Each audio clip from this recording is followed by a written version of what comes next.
اسلام کیا ہے؟ دیکھو ڈرو مت، تمہاری بھاشا میں تمہیں سمجھ آئے، آسان بھاشا میں سمجھاؤں گا، ٹھیک ہے؟ ویسے تو اس سوال کا جواب کچھ اور ہی ہوتا ہے، لیکن تمہیں سمجھانے کے لیے پورا کا پورا جو اسلام کا سسٹم ہے وہ دو چیزوں پر چلتا ہے، ٹھیک ہے؟ ایک ہے قرآن اور دوسری ہے حدیث۔ حدیث کے بھی 6 حدیث ہے، اس سے زیادہ نہیں، ٹھیک ہے؟ باقی جو آج کل ہے وہ مطلب انہی سے مطلب ٹہنیاں ہیں، سمجھ لو، ٹھیک ہے؟ اور جنم سے لے کر مرنے تک کیسے جینا ہے، کیا کرنا ہے، کیا کھانا ہے، پینا ہے، رہنا ہے، کیسے اسلام کو فالو کرنا ہے، کیسے کھڑا ہونا ہے، چلنا ہے، سب کچھ ہے ان دو پر، ٹھیک ہے؟ اور انہی دو کو فالو کرتے ہوئے پورا اسلام چلتا ہے۔ اب ان کے علاوہ پوری دنیا کے پیر، عالم، مولانا سب ایک ہو جائے، ایک نیا شبد تک، ایک ورڈ تک نہیں بنا پائیں گے اسلام کے خلاف، کسی میں ہمت نہیں۔ اب قرآن کیا ہے؟ قرآن ہے اللہ کی کتاب، ٹھیک ہے؟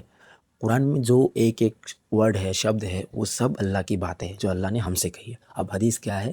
حدیث یہ ہے جو ہمارے نبی محمد صلی اللہ علیہ وسلم نے ہم سے کہی ہے۔ دونوں میں ہی بات ہی ہے، ٹھیک ہے؟ بس قرآن کی جو بات ہے وہ اللہ نے کہی ہے، اور حدیث کی جو بات ہے وہ ہمارے نبی صلی اللہ علیہ وسلم نے کہی ہے۔ اب ان دونوں پر تمہیں ہر ایک چیز مل جائے گا، ٹھیک ہے؟ اب تھوڑا سا تو کلیئر ہو گیا ہوگا نا؟ یہ بات میں نے اس لیے بتائی کیونکہ میں اپنی جو آگے کی بات ہے وہ انہی میں سے کروں گا، خود سے تو نہیں کر سکتا نا۔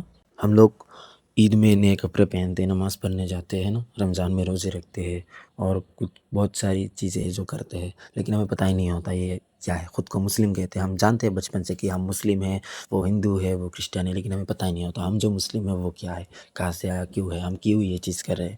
یہ سب جاننا ضروری ہے۔ یہ سب نہ جاننے کے کارن ہی آج ہماری یہ حالت ہے، ٹھیک ہے؟ میں اپنے آگے کی باتیں انہی میں سے کروں گا، آپ لوگ بس سننا، ٹھیک ہے؟ یہ آپ لوگ کے فائدے کے لیے ہے، کیونکہ میں اپنے اس ایرا کو چھوڑنے والا ہوں، میرا کچھ اور ہی کام ہے، تو جانے سے پہلے یہ سب میں چھوڑ کے جانے والا ہوں جو مجھ میں ہے، جو میں جانتا ہوں، ٹھیک ہے؟